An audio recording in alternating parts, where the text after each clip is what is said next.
नमस्कार, मैं प्रांशी राठौर और आप देख रहे हैं नेक्स्ट 9 न्यूज। आज हम एक बार फिर से हाजिर हैं आपके बीच अपना स्पेशल प्रोग्राम आमने सामने लेकर। आज हमारे साथ चर्चा करने के लिए मौजूद हैं हमारे सहयोगी दीपक, आपका बहुत बहुत स्वागत है हमारे इस प्रोग्राम में। बात करेंगे दीपक से। यहाँ पर आज हम कांग्रेस से इस्तीफा दे चुके सुप्रीम कोर्ट के दिग्गज वकील कपिल सिब्बल के बारे में। कपिल सिब्बल जो ना सिर्फ एक जाने माने वकील हैं बल्कि एक वरिष्ठ नेता हैं, जिन्होंने कांग्रेस में 30 से 31 साल का समय दिया और अब वह इस्तीफा दे चुके हैं। गुपचुप तरीके से उन्होंने इस्तीफा दिया कांग्रेस से 16 मई के दिन। लेकिन इस इस्तीफे के बाद भी कपिल सिब्बल कांग्रेस की तारीफ करते हुए नजर आ रहे हैं। समाजवादी पार्टी का उन्हें समर्थन मिला। अखिलेश यादव को जब उन्होंने फोन किया और बात की कि क्या उन्हें यहाँ पर समाजवादी पार्टी का समर्थन मिल सकता है, राज्यसभा में एंट्री के लिए वह पूरी तरीके से तैयार हैं। नामांकन पत्र भरा जा चुका है और उस दौरान सपा के राष्ट्रीय अध्यक्ष अखिलेश यादव उनके साथ मौजूद रहे, लेकिन सपा से उनकी दूरी अब भी बरकरार है क्योंकि उन्होंने सदस्यता नहीं ली है। वजह है कि वह एक बुलंद आवाज चाहते हैं। निर्दलीय के तौर पर वह राज्यसभा में एंट्री कर चुके हैं और अब वह अपनी आवाज को उठाना चाहते हैं। वह किसी भी पार्टी का ठप्पा नहीं चाहते हैं अपने ऊपर, इसी वजह से उन्होंने सपा से दूरी बना रखी है। लेकिन इसी बीच देखा जाए तो हुंकार भरते हुए नजर आ रहे हैं कपिल सिब्बल अब केंद्र सरकार के खिलाफ, बीजेपी के खिलाफ, क्योंकि राजनीति की दुनिया में इस वक्त कई मुद्दों को लेकर सियासत गरमा रही है। उन मुद्दों पर हम बात करेंगे दीपक से। जैसा कि दीपक आप जानते हैं कि आम आदमी पार्टी किस तरीके से अब सुर्खियों में आ चुकी है। आम आदमी पार्टी इस वक्त सवालों के घेरे में खड़ी हुई है। मुख्यमंत्री अरविंद केजरीवाल के इस्तीफे तक बात कई बार पहुंच चुकी है, जैसा कि आप जानते हैं। लेकिन अब अचानक से अरविंद केजरीवाल पर जिस तरीके से कपिल सिब्बल मेहरबान होते हुए नजर आ रहे हैं, क्या हम ये मेहरबान शब्द वाकई में उनके लिए यूज कर सकते हैं? क्योंकि अब वह जिस तरीके से स्वास्थ्य मंत्री सत्येंद्र जैन की गिरफ्तारी पर बोले हैं, क्या कुछ कहे हैं? और सत्येंद्र जैन की गिरफ्तारी को लेकर जिस तरीके से उन्होंने अपनी प्रतिक्रिया दी है, तो आप उसे किस नजरिए से देखते हैं? सबसे पहले तो आपको एक बात बता दें, जिस तरीके से आम आदमी पार्टी से दिल्ली तक सीमित नहीं, पंजाब भी पहुंच चुकी है। वहां पर इनकी सत्ता हमने देखी, लेकिन अभी जो हादसा हुआ उसकी वजह से आम आदमी पार्टी चर्चाओं में आई।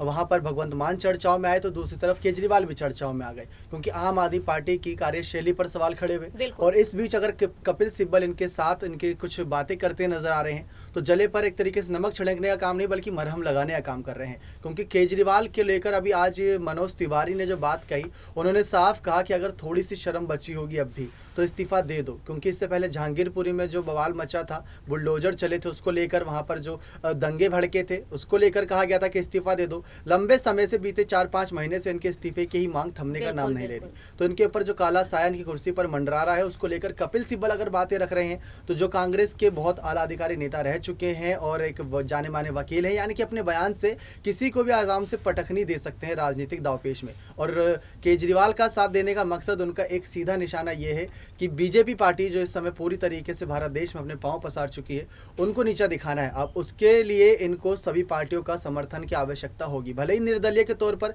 ये आगे बढ़ने की कोशिश कर रहे हैं, किसी पार्टी का इनके ऊपर थप्पा नहीं है इस समय, तो उससे हटकर ये अलग राजनीति, अब खुलकर राजनीति कर रहे हैं। जैसा कि आपने कहा कि अखिलेश का साथ इन्होंने मांगा, अखिलेश का साथ मिला। अब केजरीवाल पर मेहरबान हो रहे हैं तो शायद केजरीवाल भी इनका रुख आजमाए, क्योंकि अरविंद केजरीवाल की सरकार सत्ता में है ही और उनको हिला पाना बहुत मुश्किल भी है। तो बहुत मुश्किल है अरविंद केजरीवाल का ये समय, क्योंकि इस्तीफे की मांग उठ रही है। और दूसरी तरफ कपिल सिब्बल ने कांग्रेस का साथ छोड़ा, लेकिन उतना कुछ बयानबाजी नहीं करे, लेकिन साथ छोड़ना ही कांग्रेस के लिए बहुत बड़ा झटका था। जैसा कि दीपक ने यहाँ पर तमाम बातें रखी अपने नजरिए से, उन्होंने कह दिया है कि कपिल सिब्बल अब एक बुलंद आवाज चाहते हैं और बुलंद आवाज के पीछे आखिरकार वजह क्या हो सकती है। साल 2024 के लोकसभा चुनाव पर अगर गौर किया जाए दीपक, तो आप क्या कहते हैं कपिल सिब्बल की आखिरकार प्लानिंग क्या है? राज्यसभा में वह एंट्री करने के लिए पूरी तरीके से तैयार है। नामांकन पत्र भर दिया गया है। निर्दलीय के तौर पर, निर्दलीय प्रत्याशी के तौर पर वह उतर आए हैं। तो आप क्या कहना चाहेंगे लोकसभा चुनाव को लेकर जिस तरीके से उनकी प्लानिंग चल रही है बीजेपी के खिलाफ? देखिए हमने एक पंजाब में देखा था, बहुत अच्छा उदाहरण है, जो कैप्टन अमरिंदर सिंह के तौर पर था। उन्होंने इस्तीफा दिया था और खुद की निर्दलीय एक पार्टी स्टार्ट करी थी, लेकिन उनको जब चुनाव हुआ तो वहाँ पर उनको हार का सामना करना पड़ा। अब यहाँ पर अगर कुछ अलग ही बयान है कपिल सिब्बल के, जो एक तरीके से तस्वीरें साफ नहीं कर रहे, वो करना क्या चाह रहे हैं उसकी हकीकत अभी कोई जान नहीं पा रहा। क्योंकि एक तरफ अगर आप पूरे देश में देखें तो बीजेपी पार्टी बड़ी तेजी से आगे बढ़ रही है, कांग्रेस अपने आप को दोबारा उभारने के लिए समय चाह रही है, और अरविंद केजरीवाल बुरी तरीके से फंसे हुए हैं। अखिलेश यादव के अगर उन्होंने सहायता मांगा है तो उस पार्टी की सहायता मांगी जिसको 2022 के चुनावों में हार का सामना करना पड़ा। तो इतना खुश उन्हें होना नहीं चाहिए, क्योंकि भले अखिलेश का साथ मिला लेकिन हार उन्हें भी मिली थी। अब साथ आपने उसका मांगा जिससे आप पहले से ही हारे हो। सुनील जाखड़ का एक बयान देना चाहूँगा।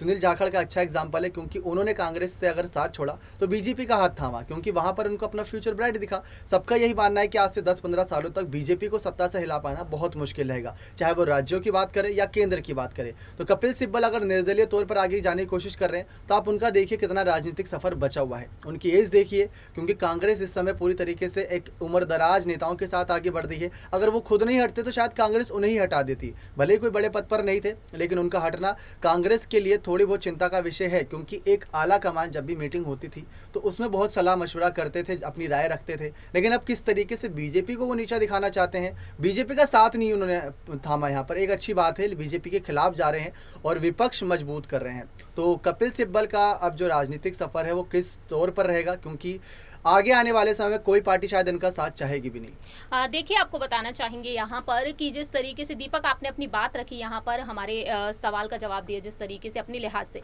अगर बात की जाए दीपक यहाँ पर कपिल सिब्बल के बारे में, उन्होंने अरविंद केजरीवाल की तरफ अपने झुकाव को दिखा दिया है। अरविंद केजरीवाल के साथ उनका संबंध पहले भी हमने देखा है, काफी अच्छे रहे हैं उनके संबंध, जब भी मिलते हैं काफी खुशनुमा पल नजर आता है। ऐसे में देखा जाए तो अरविंद केजरीवाल की जो पार्टी के जो नेता है, स्वास्थ्य मंत्री सत्येंद्र जैन, जिन्हें मनी लॉन्ड्रिंग के मामले में हिरासत में ले लिया गया है, उनसे तमाम सवाल भी पूछे गए हैं। ईडी ने कई सवाल पूछे हैं प्रवर्तन निदेशालय को लेकर। अब कपिल सिब्बल ने जो बात कही, आरोप लगा दिया है कि सरकार यहां पर हथियार के तौर पर यूज कर रही है उन्हें।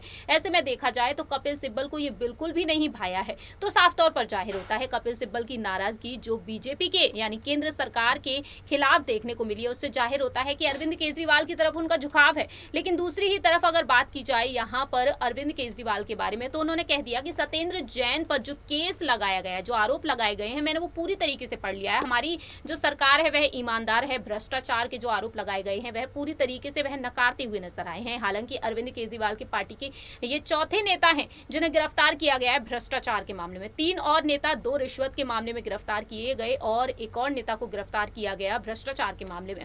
तो ऐसे में देखा जाए तो खबर ये भी आ रही है कि कपिल सिब्बल साल 2024 में लोकसभा चुनाव में मंच पर सभी विपक्षी दलों को एक साथ लाना चाहते हैं। तो क्या आम आदमी पार्टी को भी वह यहाँ पर शामिल करना चाहते हैं? क्योंकि कांग्रेस से वह इस वक्त नाराजगी जाहिर नहीं की है, आम आदमी पार्टी की तरफ झुकाव है। समाजवादी पार्टी में वह शामिल नहीं हुए, लेकिन समर्थन उन्हें मिल चुका है। लेकिन अगर आप किसके सवाल का एक सिंपल सा जवाब दें तो आप ये भी सोचते हैं कि अगर 2024 में बीजेपी को नीचा दिखाने तो कांग्रेस में रहकर भी वो काम कर सकते थे। कांग्रेस छोड़ने का तो मतलब ही नहीं बनता। लेकिन शायद कांग्रेस में उन्हें वो बुलंद आवाज नहीं मिल रही थी। तो अब निर्दलीय होकर अगर बुलंद आवाज दे रहे हैं तो बाकी पार्टी उनका साथ क्यों दे? क्योंकि निर्दलीय नेता के तौर पर खड़े तो उनको अलग पहचान नहीं देना चाहेंगे ना बाकी पार्टी।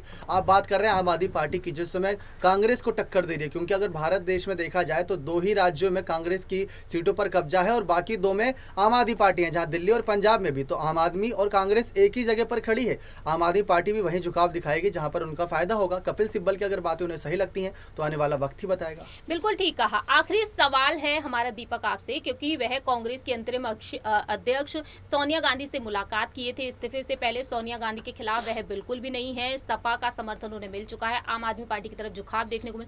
तो क्या आपको लगता है साल 2024 में हमें महागठबंधन देखने को मिल सकता है केंद्र सरकार को गिराने के लिए? आप क्या कहेंगे?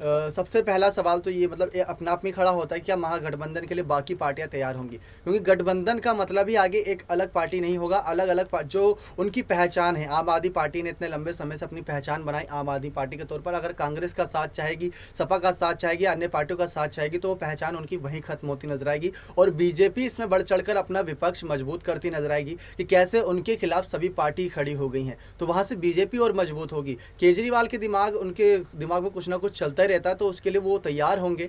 और शायद अभी धीरे धीरे करके समय लगेगा, लेकिन केजरीवाल की जो राजनीति इस समय देखने को मिल रही है, जहां जहां कांग्रेस है वहां आम आदमी पार्टी आ रही है, तो उनकी अलग ही राजनीति चल रही है। भले ही उनको वक्त लगे, बीजेपी ने भी वक्त लिया, बड़े लंबे सालों के बाद वो 2014 का लोकसभा चुनाव जीते, तब मोदी आए और मोदी लहर जारी है। वैसे ही केजरीवाल की भी राजनीति की तैयारी अलग है। और कांग्रेस की बात करें तो वो तो डूब चुकी है लगभग, अब उनको उबारने के लिए किसी बड़े नेता की आवश्यकता, शायद केजरीवाल उनका साथ ना दे।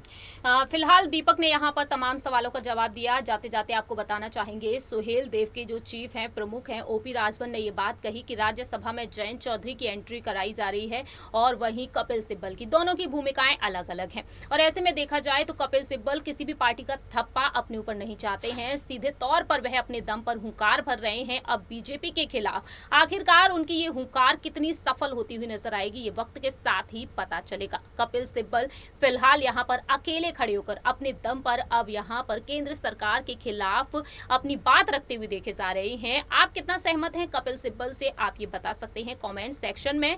दीपक, बहुत बहुत शुक्रिया हमारे साथ जुड़ने के लिए, लेकिन आपकी क्या राय है ये आप बता सकते हैं कमेंट सेक्शन में। बाकी की तमाम अपडेट्स के लिए आप देखते रहिए नेक्स्ट 9 न्यूज। अगली बार हम फिर हाजिर होंगे ठीक इसी समय पर आमने सामने प्रोग्राम लेकर।